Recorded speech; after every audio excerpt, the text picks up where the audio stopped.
Okay. So, during the last lecture, we have completed agricultural, like National Agricultural Policy 2000, that document, what we are supposed to do in agriculture sector, government, private and public partnership organization, and so many stakeholders involved in agriculture, right? उसके बाद हमने agriculture pricing policy देखना शुरू किया था, अगर आपको याद है। और उसमें भी हमने उसका इंट्रोडक्शन देखा था और एक ऐसी कंसेप्ट देखी थी कि जो आपको बहुत ही काम आ सकती है, that was minimum support price, MSP. Okay, आज हम वहीं से एक बार रिवाइज करके, क्योंकि एक पूरा हफ्ता चला गया है, मतलब 3-4 दिन का जो भी गॅप रहता है, so will start from there. आतापर्यंत जे जे केलंय त्याच्या तुम्ही नोट्स काढायला सुरुवात केल्या असतील, आपने शुरू किए होगे शायद नोट्स निकालना। इट्स वेरी इंपॉर्टेंट, क्योंकि जब भी आपका एग्जाम का टाइम आएगा या फिर जो भी नेसेसरी टाइम जहाँ पर आपको ये इस्तेमाल करना पड़ेगा, तो आपको हर बार ये वीडियो देखना पॉसिबल नहीं होगा, या फिर हर बार बुक्स में झाँककर आप अदर मतलब पहले कैसा स्टडी करते थे मुझे पता नहीं है, लेकिन दैट्स अ बेस्ट मेथड कि आपके पास पूरा का पूरा बुकलेट नोट्स तैयार रहते हैं, जब आपके पास अपने खुद, और वो आपके खुद के लेटर्स में रहते हैं, खुद के हैंड राइटिंग में रहते थे। It is very useful if you are talking about papers, क्योंकि आपने पहले ही वो लिखे हुए होते हैं। So throughout my study timing I got this from my teachers, and I am like giving it to you, that please keep your notes ready. जैसे ही एग्जाम आती है, आपको सिर्फ आपके बुक्स मतलब यहाँ वहाँ दौड़ना नहीं पड़ता, आपके बुक में everything will be ready. You just have to open the book and start reading notebook. Okay, so let's start with today's session. For those who have Diwali today, do you know, आज कई कई लोगों की दिवाली है। It's because we are talking about panchang Diwali. there are two panchang in Marathi calendar, or we can say panchang, Tiyak panchang and Nirnay Sagar panchang. So Nirnay Sagar is what we always follow as a bank holidays, official holidays for, लेकिन ये इस time तियक पंचांग generally वो साथ साथ ही आते हैं, सभी कुछ त्योहार जो होते हैं। आज उनकी दिवाली है, तो जिनकी भी आज दिवाली है तो उनको बहुत बहुत बधाइयाँ। Diwali, happy Diwali. Let's start. Okay, agriculture pricing policy. हमने ये देखा था कि एक कमिटी थी, राइट, जो 19 मतलब फूड ग्रेन्स पॉलिसी कमेटी 1947, और उन्होंने ऐसे ध्यान दिया था कि जो कंट्रोल्स है हमारे कल्टीवेशन पे, लाइसेंसिंग का प्रॉब्लम है, ट्रांसपोर्टेशन का प्रॉब्लम है, वो सब डी कंट्रोल करें, मतलब वो कंट्रोल हटा दें।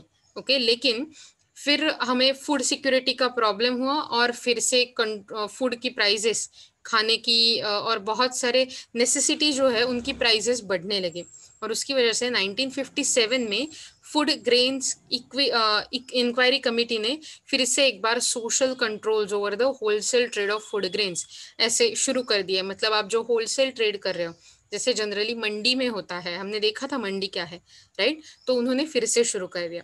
Okay, so that's how simply we have started pricing our agricultural product. Keeping in mind, government announces minimum support price MSP for major agricultural products every year. और हमें ये देखना था कि minimum support price क्या है, right? So minimum support price MSP is a form of marketing intervention by Government of India to ensure agricultural producers against any sharp fall in farm prices. तो जब भी कुछ प्रॉब्लम्स की वजह से, climate change की वजह से, जैसे कि अभी हम सुन रहे थे कि हमारे यहाँ से वो हरिकेन गुजरेगा, हम सुन रहे अभी भी, इट वॉज चक्रवादळ, right, hurricane, that's what they say, और उसकी वजह से हमारे यहाँ अभी के लिए बारिश हो रही है, बहुत पूरा महाराष्ट्र में बारिश हो रही है। तो डेफिनेटली जब भी हम तो ऐसे बहुत सारी चीजें होती है जो फार्मिंग के लिए बहुत ही, कल्टीवेशन के लिए बहुत ही हानिकारक होती है, हार्मफुल रहती है, आणि तेव्हा त्या फार्मरला बेसिकली एक इंश्योरेंस पाहिजे.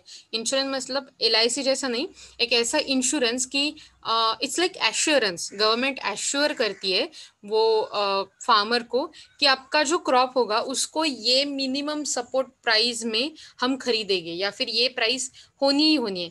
लेकिन ऐसे सभी प्रोडक्ट के लिए नहीं होता, कुछ चंग गिने चुने प्रोडक्ट के लिए होता है. Okay, let's see. Government of India at the beginning of the sowing season, sowing म्हणजे पेरणी, त्याच्या आधी. Okay, so sowing season for certain crops on the basis of the recommendations of the Commission for Agricultural Costs and Prices, CACP, Commissions for Agricultural Costs and Prices. तो ये commission जो ये committee जैसे होती है वो जो रेकमेंड करती है कि कितना प्राइस होना चाहिए MSP, उसके हिसाब से हर एक क्रॉप को एक MSP मिनिमम प्राइस दिया जाता है, जो प्राइस देखकर गवर्नमेंट या फिर कोई भी खरीद सकता है. Okay, MSP is price fixed by government of India to protect the producers farmers against excessive fall in price during the bumper production years. मतलब ऐसे सोचो, बम्पर प्रोडक्शन मतलब एकदम से अगर बहुत ज्यादा प्रोडक्शन हुआ. ओके, बहुत ज्यादा प्रोडक्शन कैसे हो सकता है कि आप अच्छी फसल होगी. अच्छा क्लाइमेट था, जितना बारिश चाहिए था उतना हो गया, फिर आपकी जो फसल है वो अच्छी होगी, आपको अच्छा प्रोडक्शन मिलेगा. तो क्या होगा, सिर्फ आपके ही नहीं, बहुत सारे फार्मर्स के फार्म्स में ज्यादा कल्टीवेशन होगा, ज्यादा प्रोडक्शन होगा. तो जब भी आपके मार्केट में ज्यादा सप्लाई होगा, अगर आपने लास्ट ईयर ध्यान में मतलब ध्यान से पढ़ा होगा, तो आपको ये समझ में आना चाहिए कि अगर मार्केट में सप्लाई बढ़ता है तो सिंपली क्या हो जाता है, आपकी जो प्राइस है वो कम हो जाती है. राइट, क्योंकि ओवर क्राउडिंग होता है या फिर व्हाट वी कैन से बहुत ओवर प्रोडक्शन होता है मार्केट में, और ज्यादा लोग देने वाले हैं लेकिन कम लोग लेने वाले हैं. ऐसा अगर हो जाए तो उसकी प्राइस कम हो जाती है. राइट, इसीलिए अगर आपको याद है तो हर बार कुछ एक साल के लिए, कुछ एक हफ्तों के लिए हर साल में, ओके, कांद्याची म्हणजे ओनियन की, राइट, वो प्राइस बहुत ही बढ़ जाती है, प्याज की प्राइस. क्या आपने ये सुना है इसके बारे में कभी कि एक सर्टन टाइम में आपके ओनियन की प्राइस बहुत ही बढ़ जाती है क्योंकि मार्केट में उसकी कमी महसूस होती है. जनरली क्या होता है, ओनियंस जो है वो हम इंपोर्ट कर लेते हैं. हम जनरली पाकिस्तान, बांग्लादेश ऐसे कंट्रीज से ओनियन, प्याज इंपोर्ट कर लेते हैं. लेकिन प्याज को ऐसा हो सकता है कि जो प्रोड्यूसर्स है, जो बेचने वाले हैं, ट्रेडर्स है जनरली, वो क्या करते हैं, आर्टिफिशियल होर्डिंग करते हैं. आर्टिफिशियल का होर्डिंग का मतलब होता है आर्टिफिशियली उसको जमा कर रखते हैं, बोलते हैं अरे नहीं हमारे पास है ही नहीं, है ही नहीं. तो उसकी क्या होता है, आर्टिफिशियल शॉर्टेज क्रिएट होता है, मतलब मैनमेड शॉर्टेज, और उसकी वजह से मार्केट में जो सप्लाई है वो कम हो जाता है. अगर मार्केट में सप्लाई कम होता है तो उसकी प्राइस बढ़ जाती है. राइट, जैसे कि पहले पहले हमारे मार्केट में मास्क थे ही नहीं क्योंकि हम यूज ही नहीं करते थे, तो जो भी मास्क अवेलेबल है उनका प्राइस इतना बड़ा था. फिर क्या हुआ, गवर्नमेंट को रेगुलेट करना पड़ा वो प्राइस, और गवर्नमेंट के रेगुलेशन के हिसाब से अब मास्क का प्राइस एक सर्टन लिमिट में आ चुका है. वैसे ही यहाँ पर भी गवर्नमेंट रेगुलेट कर लेती है जब आपको बम्पर प्रोडक्शन ईयर होता है. Okay, the MSPs are the guarantee price for their producers from the government. तो मतलब ये एक गारंटी होती है गवर्नमेंट से कि ये प्राइस पे आपका क्रॉप बिकेगा ही बिकेगा. The major objectives are to support the farmers from distress sale and to procure food grains from public distribution. तो पहला, फार्मर्स को वो अच्छे प्राइस में मिलनी चाहिए उनको, और दूसरा ये जो एक्सेसिव फूड प्रोड्यूस हुआ है वो कहीं यहाँ वहाँ वेस्ट ना हो, वो पब्लिक प्रोक्योरमेंट होता है. पब्लिक प्रोक्योरमेंट मतलब लोगों के लिए गवर्नमेंट खरीद लेती है और स्टोर कर लेती है कि जब ऐसे टाइम आ जाए कि हमारे पास अनाज नहीं हो, कुछ फूड सिक्योरिटी का प्रॉब्लम हो, तो उस टाइम इसका इस्तेमाल कर सकते हैं. If the market price for the commodity falls below the announced minimum price due to bumper production and glut in the market, glut मतलब overproduction, हमने देखा था, government agencies purchase the entire quantity offered by the farmers at the announced minimum price. तो market में अगर over production की वजह से दाम गिरते हैं, प्राइस कम हो जाती है वो अनाज की मिनिमम MSP से, और फार्मर्स को मतलब ओवर प्रोडक्शन हुआ है मार्केट में, तो बहुत कोई लोग ले नहीं रहे, तो उस टाइम गवर्नमेंट ये सब प्रोक्योर कर लेती है, मार्केट से उठा लेती है खुद के लिए मतलब पब्लिक के लिए. Are you getting this? So that was about MSP. So this table, it shows the minimum support prices for different crop for the 2015 and 16. तो crop कौन से आप देख सकते हो, wheat, barley, gram and rapeseeds and mustard. Okay, अब हम देख सकते हैं कि एमएसपी क्या है. ओके, इसकी रेड में आपकी एमएसपी है, ब्लू कॉलम में आपकी सीएसीपी रिकमेंडेशन फॉर 2015 और 16 है, मतलब आपकी commission for agriculture cost and price की रिकमेंडेशन क्या है, उसके हिसाब से गवर्नमेंट ने क्या एमएसपी सेट की है और स्टेट गवर्नमेंट ने क्या प्राइस उसका सजेस्ट किया था, ये भी है. ओके, हमेशा अगर आप देख रहे हो तो स्टेट गवर्नमेंट का प्राइस बड़ा दिख रहा है और उसके हिसाब से सीएसीपी का बड़ा दिख रहा है, डेफिनेटली थोड़ा सा बड़ा, लेकिन एमएसपी थोड़ा छोटा दिख रहा है. और ये जो प्राइस है उसके हिसाब से नेक्स्ट साल के लिए सीएसीपी ने क्या दिया है वो ब्लू कॉलम में. तो अभी के लिए रेड कॉलम 2014-15 का है, ब्लू कॉलम है ये फ्यूचर आपका कैसे होना चाहिए ये वाला है, सीएसीपी का रिकमेंडेशन, और ये प्राइस सजेस्टेड बाय गवर्नमेंट है. ओके, तो आप देख सकते हो कि जनरली ये जो ग्राफ है ये क्रॉप रिपोर्ट है. तो वीट के लिए एक्चुअली 1400 आपको पता होना चाहिए, ये पर क्विंटल रुपीज है, पर क्विंटल मतलब 1000. आपको पता है क्विंटल कितने होते हैं इन यूनिट्स? सच में आपको पता नहीं है एक क्विंटल मतलब कितना होता है? आपको सर्च करना है. It's about it's into the tons. Okay, एक क्विंटल मतलब कितना टन, एक क्विंटल मतलब कितना kgs. This is the basic general knowledge you should have. Okay, so I was about to tell you but then I think you should search for it. और मैंने आपको ये भी बोला था कि आपको ये भी देखना है कि एग्रीकल्चर के 3 बिल्स हमारे गवर्नमेंट ने पास किए हैं, तो ये कौन से बिल्स है और उसके बारे में क्या आपने पढ़ा, तो ये देखना है.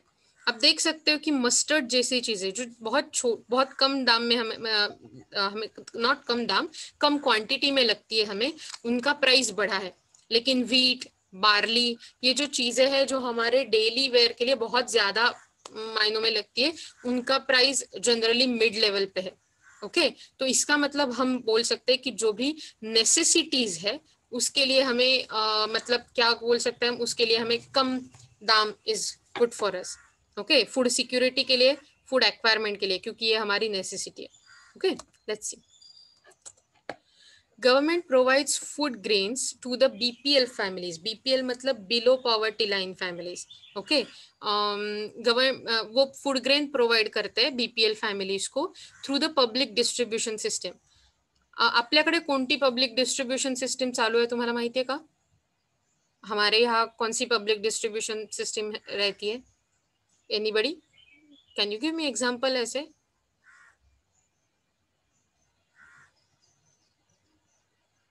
Really? Okay, let me tell you. पहले तो आपको आंसर्स देने चाहिए क्योंकि रेशन दुकान. हाँ, यस करेक्ट. राशन के जो दुकान रहते हैं, रेशन दुकान, हमें एक रेशन कार्ड मिलता है और उसके हिसाब पे आपको कलर्स भी अलग अलग होते हैं, कलर कोडेड रहते हैं, और उसके हिसाब से जो बीपीएल फैमिलीज है उनको ज्यादा राशन मिलता है, फिर उसके आगे जो उनको थोड़ा थोड़ा कम होते जाता है. So that is about public distribution system.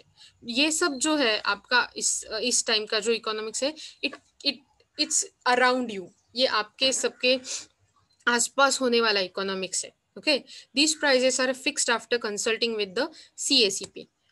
The commission, the CACP, while recommending prices, takes into account following important factors. देखते हैं कौन से है वो. कॉस्ट ऑफ प्रोडक्शन मतलब अनाज प्रोड्यूस करने के लिए कितना कॉस्ट हुआ. Change in input prices, input मतलब फर्टिलाइजर्स, सीड्स, ऐसे में कितना चेंज हुआ, कितना प्राइस बढ़ा, कितना घटा, ये. Input and output price parity, अब ये भी हम देखने वाले हैं, input and output price parity. Okay, yes, okay. So procurement price मतलब क्या होता है? दो चीजें हमें देखनी है, पहली इनपुट एंड आउटपुट पैरिटी और procurement price. Okay, sometimes the government procures मतलब लेना at the higher price than MSP. MSP से ज्यादा प्राइस पे गवर्नमेंट फार्मर्स से एक जो कोई फूड है, कल्टिवेटेड क्रॉप्स है, वो लेता है। Okay, here the price will be referred as procurement price. The procurement price will be announced soon after harvest. Harvest मतलब जब आप क्रॉप्स निकालते हो, वो तैयार होते हैं मार्केट में जाने के लिए, तो उसके बाद ही डायरेक्टली प्रोक्योरमेंट प्राइस अनाउंस किए जाते हैं। Normally the procurement price will be higher than MSP but lower than market price. तो ये जो प्रोक्योरमेंट प्राइस होते हैं वो जनरली एमएसपी से हायर होते हैं, लेकिन आपके जो मार्केट में शायद प्राइस चल रहा होता है उससे कम होते हैं। The price at which the procured and buffer stock food grains are provided through the PDS public distribution system is called as issue price. मतलब जो प्राइस जिस पर प्रोक्योर्ड प्राइस लेने की और बफर स्टॉक्ड फूड ग्रेन्स मतलब जो हमने रखे स्टोरेज के लिए और वो प्राइस, ओके, ये दोनों प्रोवाइड किए जाते हैं। मतलब हमने नए वाले लिए हैं वो और हमने स्टोरेज में रखे वो दोनों प्राइस, वो दोनों अनाज को, वो दोनों कल्टीवेटेड क्रॉप्स को मिलाकर जो जिस प्राइस को मार्केट में बेचा जाता है which they are provided in the public distribution system, मतलब राशन में जो प्राइस मिलती है that is called issue price. तो हमने प्रोक्योरमेंट प्राइस क्या देखा, उसके बाद इशू प्राइस क्या देखा, मिनिमम सपोर्ट प्राइस भी क्या है देखा। अब चौथा कंसेप्ट है input and output parity. Okay, ये आपको लिख लेना है आपके नोट्स में क्योंकि ये शॉर्ट नोट्स के लिए आ सकता है। Okay, these are parity between agriculture and non agricultural product. मतलब एग्रीकल्चर और नॉन एग्रीकल्चरल प्रोडक्ट के बीच में क्या रिश्ता है, we can say like that. Parity is a pairing, parity for individual products to determine the price, parity between the prices received by the farm owners for their crops and the prices paid by farm owners to buy production inputs and parity of many more agricultural product। इसका मतलब आपके जो input डाल रहे हो आप आपके agriculture में, उसका आउटपुट से क्या ताल्लुक है, क्या रिश्ता है, और उसके हिसाब से मतलब जितना आप इनपुट कॉस्ट डाल रहे हो क्या उतना आपको इनपुट प्राइस और आउटपुट प्राइस मिल रहा है। तो ये सब के बारे में जब हम सोच रहे हैं at that time we are talking about input output parity.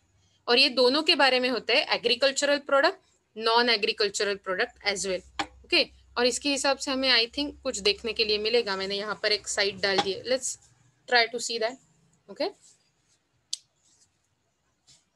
Okay, ये शुरू हो रहा है, तब तक हमने ये आपको 4 कंसेप्ट याद होने चाहिए। ओके, मैं तब तक देख लेती हूँ कि क्यों नहीं ये शुरू हो रहा है।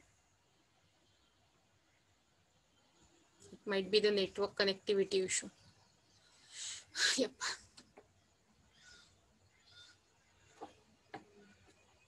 okay, so this was one of the news that came during some time before. Okay, there is need for price parity between wheat and paddy, that is 8217 8216, that's the news one. तो क्या है ये, ear to the ground, Commission of Agricultural Cost and Price CACP chairman S Mahendra Dev says poverty cannot be removed with 55% of population in the agriculture. So जब आप सिर्फ आपका जो फायदा है वो 55% लोगों में करना चाहते हो, then at that point you cannot remove the poverty properly. Okay, और इसी की वजह से इन्होंने क्या कहा है कि एक प्राइस पैरिटी होना मतलब एक दूसरे से सेम होना। ओके, एक दूसरे में कनेक्शन होना, और ये कनेक्शन की जरूरी है वीट और पैडी के प्राइस में। Okay, paddy is one of the cereals too. Okay, तो ये न्यूज मैंने आपको पढ़ने के लिए लिखी है क्योंकि ये पढ़कर आपको देखना है कि आपको क्या समझ आ रहा है। और अगर ये न्यूज में this is like the real situation, you can see कि अगर एक क्रॉप और दूसरे क्रॉप में पैरिटी है तो मार्केट में उनको सरवाइव करने के लिए और अच्छा प्राइस फार्मर को मिलने के लिए ये बहुत ज्यादा जरूरी होता है okay, let's C, the government with an I on fighting inflation, जब गवर्नमेंट को इन्फ्लेशन को मतलब प्राइस राइजिंग को फाइट करना होता है, had set aside the first time in years CACP's recommendation for setting the minimum support price MSP for paddy at rupees 1000 per quintal. Dev, former director of Central for Economic and Social Studies, Hyderabad, said in a candid interview with Mint that CACP disagrees with the government's decision. Even he laid out the logic behind recommendation and food security outlook for the economy. इसका मतलब क्या है कि actually CACP आपको recommend कर सकती है price कितनी होनी चाहिए, लेकिन एट द एंड ये सब रिकमेंडेशन है वो किसको एक्चुअल फॉर्म में रूल्स में बनाना पड़ता है, गवर्नमेंट को बनाना पड़ता है. और बहुत बहुत बार ऐसे होता है कि हमें मतलब जो प्राइस CACP ने रिकमेंड की होती है वो प्राइस बहुत बार सामने नहीं आती या फिर हमें वो यूज नहीं करनी पड़ती, गवर्नमेंट उसके हिसाब से कुछ अलग प्राइस बनाती है. ओके, तो ये सिंपली मुझे आपको एक एग्जांपल देना था कि कैसे CACP और गवर्नमेंट का रिलेशन है और कैसे ये पैरिटी और जो हमने कंसेप्ट देखे वो रियल लाइफ में यूज होते हैं. और आप ऐसे बहुत सारे न्यूज पढ़ सकते हो, पढ़ते रहना चाहिए. That's what I can recommend for you. लेकिन फिलहाल हम हमारे पोर्शन पे सिलेबस पे बैठ जाते हैं. Okay, trends in the market price, इसका मतलब एक प्राइस रेकमेंड करने के लिए ये भी देखना पड़ता है कि मार्केट में कैसे प्राइसेस चल रहे हैं. अगर मार्केट में बहुत ज्यादा प्राइसेस चल रहे हैं और MSP उससे कम चल रहा है, ऐसा हो नहीं सकता, ज्यादा चलना चाहिए. लेकिन फिर गवर्नमेंट को भी ये भी देखना पड़ता है कि मार्केट में क्यों कम ट्रेंड चल रहा है और ये ट्रेंड सुधारने के लिए क्या करना चाहिए. इंटरक्रॉप प्राइस पैरिटी, जैसे हमने देखा पैडी और व्हीट, उनके बीच में होने वाली price parity, right. Demand and supply situation, market में डिमांड सप्लाई का सिचुएशन क्या है, क्या यहाँ पर अंडर प्रोडक्शन है मतलब कम प्रोडक्शन मिल रहा है या फिर ओवर प्रोडक्शन है, क्योंकि उसके हिसाब से डिमांड सप्लाई मतलब चेंज होते रहते हैं. जब ज्यादा सप्लाई तो ओवर प्रोडक्शन होता है लेकिन डिमांड कम होता है. जब अंडर प्रोडक्शन रहता है तो आपका सप्लाई कम रहता है लेकिन डिमांड बहुत ज्यादा रहता है. Okay, effect on industrial cost structure, तो इंडस्ट्री पर कैसा असर रहेगा उसका. Effect on general price level, तो एग्रीकल्चरल प्रोडक्ट के जब प्राइसेस चेंज होते रहते हैं उसके हिसाब से नॉन एग्रीकल्चरल प्रोडक्ट के भी प्राइस चेंज होते रहते हैं, तो उन पर क्या इफेक्ट होगा. Effect on cost of living, मतलब एक फार्मर के, एक सिटीजन के लिविंग पे उसका क्या असर हो जाएगा. इंटरनेशनल मार्केट प्राइस सिचुएशन, तो अगर आप एक्सपोर्ट के लिए बना रहे हो प्रोडक्ट तो उसका एक्सपोर्ट के लिए मतलब इंटरनेशनल मार्केट में क्या चेंज हो जाएगा उसके हिसाब से. और parity between prices paid and prices received by farmer. So paid is a cost input, right, और रिसीव्ड बाय फार्मर्स मतलब आपका आउटपुट पर मिलने वाला पैसा. तो अगर आप एक्सपोर्ट कर रहे हो then you call it as terms of trade. Okay, TOT simply. और ये आपको नेक्स्ट सेमेस्टर में बहुत अच्छे से देखना है टर्म्स ऑफ ट्रेड.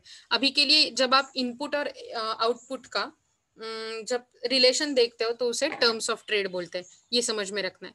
तो आपका CACP का जो प्राइस रिकमेंडेशन होता है जो हमने ब्लू कॉलम में देखा था, अगर आपने देखा है तो लास्ट वाले ग्राफ में, तो ये फॉलोइंग फैक्टर्स पे डिपेंड करता है. Okay, let me yup. तो इसके लिए ये देखने से पहले हम ये देख सकते हैं कि होपफुली ये चल जाए वीडियो. इंटरनेट का प्रॉब्लम चल रहा है और उसकी वजह से प्रोटेस्ट क्यों कर रहे हैं. Farm bills. Are you able to see my screen? आपको दिखाई दे रही है स्क्रीन? Yes yes. तो मैंने वीडियो शुरू किया है, मतलब होपफुली आपको दिखाई देनी चाहिए. ओके, हम कहीं यहाँ पर आएंगे. Where is the farmer. आज एक ऐसे मंडी में चलते हैं. ये एक टिपिकल मंडी है जहां पर प्राइस नेगोशिएशन हो रहा है, प्राइस डिसाइड हो रहा है. क्या आप गेस कर सकते हैं कि इन सारे लोगों में से किसान कौन है? एक बार देख लीजिए, कोई भी नहीं, क्योंकि प्राइस किसान कहाँ डिसाइड करता है, प्राइस तो ट्रेडर्स डिसाइड करते हैं. किसान आज भी मंडी में प्राइस टेकर है, प्राइस मेकर नहीं. ट्रेडर्स ने सोचा कि हे क्यों ना हम सब लोग एक ही प्राइस कोट करें, तो आज का प्राइस है 22 रुपए. सब कार्टेल मतलब ग्रुप. ओके, कार्टेल मतलब एक यूनियन जैसे रहता है वैसे। तो लोग सेम प्राइस बता रहे हैं, तो किसान एक प्राइस टेकर ही बन गया। This Mandi system is not perfect. पूरे भारत में कुछ 7,000 के आसपास मंडीज है। मेघालय के स्टेट में 11,000 किलोमीटर के लिए सिर्फ एक मंडी। नेशनल फार्मर्स कमीशन ने यह कहा था कि मंडी सिस्टम सक्सेसफुल होने के लिए हर 5 किलोमीटर में एक मंडी होना जरूरी है। एज अ रिजल्ट भारत के टोटल प्रोड्यूस में से 40% से भी कम प्रोड्यूस मंडीज में बिकता है। छोटे फार्मर्स तो मंडी तक का ट्रांसपोर्ट भी अफोर्ड नहीं कर सकते। ये फार्मर्स अपने ही विलेज में अनलाइसेंस ट्रेडर्स को अपना प्रोड्यूस बेचते हैं, वो जो प्राइस बोले उस प्राइस। एज अ रिजल्ट आज 4 में से 3 फार्मर्स फार्मिंग छोड़ने की सोच रहे हैं, क्योंकि एक मार्केट में एक अच्छे बायर की जरूरत है जो किसान को एक सही दाम दे। अब बात करते हैं रिफॉर्म्स के बारे में। फार्म बिल्स यानी कि 3 बिल्स हैं। चलो मी तुम्हाला म्हटलं होतं कोणते कोणते फार्म बिल्स आहेत, तुम्ही मला सांगू शकता का? वाचून सांगू नका बरं का स्क्रीनवरचं, मी तुम्हाला एक्सप्लेन करायला लावलं तर तुम्हाला आठवतंय का? ॲटलिस्ट तुम्हाला मी तुम्हाला म्हटलं होतं की तुम्ही फार्म बिल्स काय मंजूर होता है, क्या फार्म बिल्स हमारे संसद में किए जा रहे, मतलब पास हो रहे, उनके बारे में सोचो। आपने देखा है, सुना है उनके बारे में? इतना बड़ा प्रोटेस्ट चल रहा है हमारे देश में और आपको ये पता नहीं है? Well, what can I say? Disappointment. That's it. In 3 bills के कॉन्सेप्ट्स हम 3 So there are 3 bills that are going to be that are passed, that are going to be passed. It's during this, मतलब पास होने की condition में है वो. Okay, the Farmers Empowerment and Protection Agreement for Price Assurance and Farm Services Bill, the Essential Commodities Act Amendment, and the Farmers Produce Trade and Commerce Promotion and Facilitation Bill. तो ये 3 bill है जो हमारे संसद में पास होने जा रहे हैं। एग्जांपल्स के साथ समझते हैं। Number 1, tomatoes for burgers. McDonald's सीधा फार्मर्स के साथ एक कॉन्ट्रैक्ट कर सकती है। तो पहले वाले बिल के लिए एक एग्जांपल है टोमेटोज और बर्गर्स का। हमें हमारे बर्गर्स के लिए इस साइज के टमेटोज लगते हैं, तो आप इस साइज के टमेटोज ग्रो करो और हर साल हम आपसे 1,000 टन टमेटोज खरीदेंगे। इसे कहते हैं कॉन्ट्रैक्ट फार्मिंग। कॉन्ट्रैक्ट फार्मिंग का फायदा यही है कि प्राइस पहले से डिसाइड होती है। कॉन्ट्रैक्ट करने के टाइम अगर प्राइस डिसाइड हुई 20 रुपीज और टमाटोज रेडी होते होते मार्केट प्राइस हो गई 10 रुपीज, फिर भी कंपनी को 20 रुपीज में टमाटोज खरीदने पड़ेंगे। The farmer will only get 20 rupees even if the market price is 30 rupees. ऐसे कॉन्ट्रैक्ट्स इस बिल से पहले भी होते थे, लेकिन मंडी में रजिस्टर होते थे, तो मंडी को इसमें से एक कट मिलता था, एक हिस्सा मिलता था। जब कंपनी डायरेक्टली फार्मर्स के साथ डील करते हैं तो मिडिलमैन जस्ट वेट। ओके, तो इसका मतलब है ये हमें बता रहे हैं और हमें पता होना चाहिए कि ऐसा नहीं था कि पहले कॉन्ट्रैक्ट फार्मिंग होता नहीं था, लेकिन पहले मंडी में, ओके, तो पहले मंडी में म्हणजे मंडई थोडक्यात सांगायचं तर वहां पर रजिस्टर होता था ये कॉन्ट्रैक्ट, और उसमें पर थोड़ा सा कमीशन जो होता था वो कमीशन वो मंडी को भी मिलता था। लेकिन अभी के बिल में ऐसा नहीं है कि मंडी में उसका रजिस्ट्रेशन होगा, directly farmer to company contract हो जाएगा। मंडी का जो पोजीशन है वहां से कम किया कर दिया जाएगा।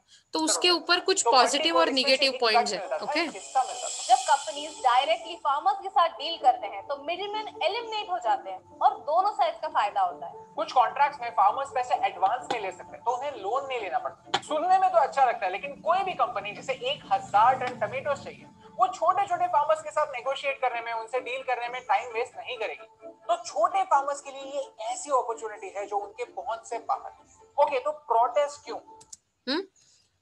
तो हम ये देख रहे हैं कि अभी के लिए जो ये पहला बिल है कॉन्ट्रैक्ट फार्मिंग का, उसमें बहुत फायदा हो सकता है, लेकिन छोटे छोटे स्मॉल एंड मार्जिनलाइज जो फार्मर है उनके साथ तो बड़ी बड़ी कंपनियां डील करने वाली नहीं है। फार्मर्स को भी अपनी यूनियन चाहिए। अगर यूनियन नहीं है तो क्या हो जाएगा, उनके साथ कॉन्ट्रैक्ट नहीं होगा, मतलब स्मॉल एंड मार्जिनलाइज जो फार्मर है उनके पास ये अपॉर्चुनिटी पहुंचेगी ही नहीं। लेकिन फिर इसके अगेंस्ट बहुत ज्यादा प्रोटेस्ट हो रहा है, बहुत ज्यादा लोग आंदोलन कर रहे हैं। क्यों? Because a company is powerful. उनके पास लीगल टीम होती है कॉन्ट्रैक्ट वन साइडेड बनाने के लिए, फाइनेंशियल एनालिस्ट होते हैं सही प्राइस डिसाइड करने के। तो क्या है, कंपनी के पास बड़ी लीगल टीम्स है, वो बहुत अच्छे से कॉन्ट्रैक्ट ड्राफ्ट कर सकते हैं और प्राइस एकदम से एनालिटिकली कोट कर सकते हैं जो चाहिए वो। लेकिन ऐसे फार्मर्स के हिसाब से नहीं है, उनके पास इतना अपॉर्चुनिटी नहीं है कि वो लीगली इतना फाइट करे जोर से, वो छोटे छोटे टर्म्स एंड कंडीशन देखे। हाँ, गवर्नमेंट ने ऐसी कुछ कमिटीज बनाई है, लेकिन उनकी पहुंच बहुत कम है। That was one of the loop hole in this bill. बाद में किसी कंपनी ने अपने ही कॉन्ट्रैक्ट्स को ऑनर नहीं किया तो फिर से फार्मर के एक्सप्लॉइट होने के चांसेस हैं। लेकिन इसका सोल्यूशन है, यहाँ एक इंटरमीडिएरी बॉडी की जरूरत है जो फार्मर्स को प्रोटेक्ट करे। तो हमें ऐसे एक बॉडी की जरूरत है, एक ऑर्गेनाइजेशन की, एक इंस्टीट्यूशन की, जो फार्मर्स को लीगल असिस्टेंस प्रोवाइड करे और उनको एक अच्छे से क्या हम बोल सकते हैं असिस्टेंस के साथ वो इंटरमीडिएरी हो, मतलब वो फार्मर्स का एक्सप्लॉइटेशन होने से रोक ले। कॉन्ट्रैक्ट्स पढ़े और असली टर्म्स एंड कंडीशंस फार्मर्स को समझाए। फार्मर्स को खुद धीरे धीरे अच्छे कॉन्ट्रैक्ट्स क्या होते हैं ये पढ़ना सीखना पड़ेगा। डिस्प्यूट रिड्रेसल सिस्टम जो बिल में दिया है वो प्रैक्टिकल नहीं है। सब मैजिस्ट्रेट के पास और भी रिस्पॉन्सिबिलिटीज होती हैं। ऐसे केस में फार्मर के इशू पर ध्यान देना डिफिकल्ट होगा। Number 2, so let's wait for today. Okay, we are here at 5 minutes 17 seconds and next time when we come to this video you will have to say to me कि हम कहाँ पर थे.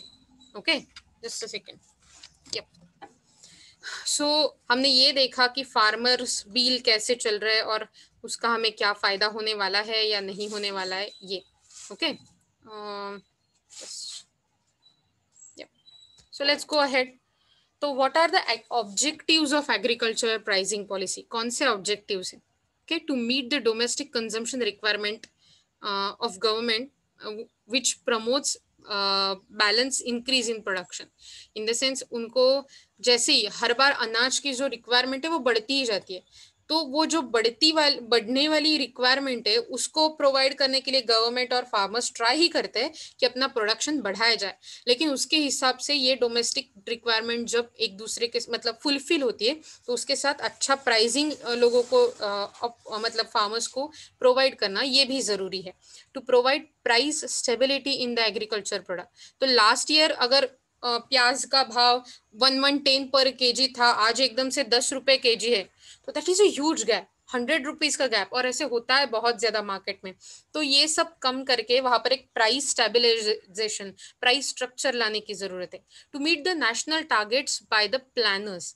मतलब हमें कितना फूड चाहिए, उसके लिए एग्रीकल्चर में कितनी ग्रोथ चाहिए, ये सब टारगेट्स बनाने के लिए एक सिस्टम, एक स्ट्रक्चर बनाना जरूरी है, और वो स्ट्रक्चर प्रैक्टिकल होना चाहिए और उसकी वजह से प्लानर्स को बहुत ज्यादा ग्राउंड लेवल पे काम करना चाहिए to provide the wheat to consumer at reasonable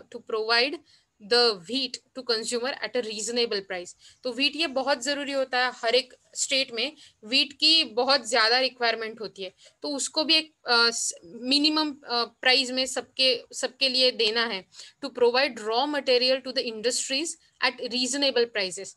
जो रॉ मटेरियल लगता है एग्रीकल्चरल प्रोडक्ट को नॉन एग्रीकल्चरल में कन्वर्ट करने के लिए, मैन्युफैक्चरिंग इंडस्ट्री तक पहुंचाने के लिए, तो ये रॉ मटेरियल सही दाम में इंडस्ट्री में पहुंचाना भी जरूरी है to increase the production and exports of agricultural product. मतलब ये अगर आपको प्रोडक्शन बढ़ाना है, आपको एक्सपोर्ट बढ़ाने हैं, तो आपको प्रोडक्शन बढ़ाना हो, मतलब आपको इनपुट बढ़ाना होगा। अगर इनपुट बढ़ेगा, एफिशिएंट होगा, तो एफिशिएंट आउटपुट भी क्रिएट होगा, जो आपको प्रोडक्शन बढ़ाने के लिए, फूड सिक्योरिटी बढ़ाने के लिए और एक्सपोर्ट्स भी करने के लिए, एग्रीकल्चरल एक्सपोर्ट बहुत ही फायदेमंद होगा, लेकिन उसके लिए प्राइस स्टेबिलिटी की जरूरी है। So these are the objectives of agricultural price policy. Let's see the features. I guess there are multiple features and we have little less time. तो उसमें मैं आपको पहले अटेंडेंस शीट दे देती हूँ और उसके बाद हम देखते हैं कि अगर हमारे पास टाइम बचता है then we'll see the features. Okay, just wait a minute.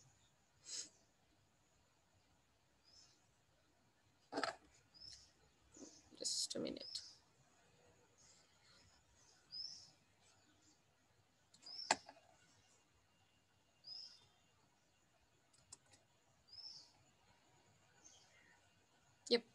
मैंने आपके चैट बॉक्स में ये डाल दिया है.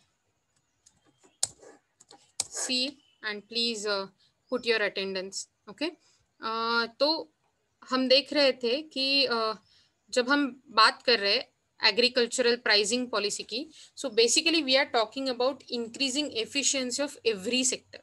हर एक सेक्टर की एफिशिएंसी बढ़ानी है हमें. प्रोड्यूसिंग साइड की, मतलब फार्मर्स की एफिशिएंसी बढ़ानी है, फिर हमें pricing structure, government policy, government stakeholder, उनकी एफिशिएंसी बढ़ानी है, और फिर मार्केट्स की भी एफिशिएंसी बढ़ानी है, सो दैट सिर्फ हमारे कंट्री में ही नहीं, not only on domestic level but also on international level हमारा प्रोड्यूस जा पहुंचे, क्योंकि हम एक एग्रीकल्चरली प्रो कंट्री है, हमारा प्राइमरी बिजनेस जो है वो एग्रीकल्चर है, कृषि प्रधान देश है हमारा।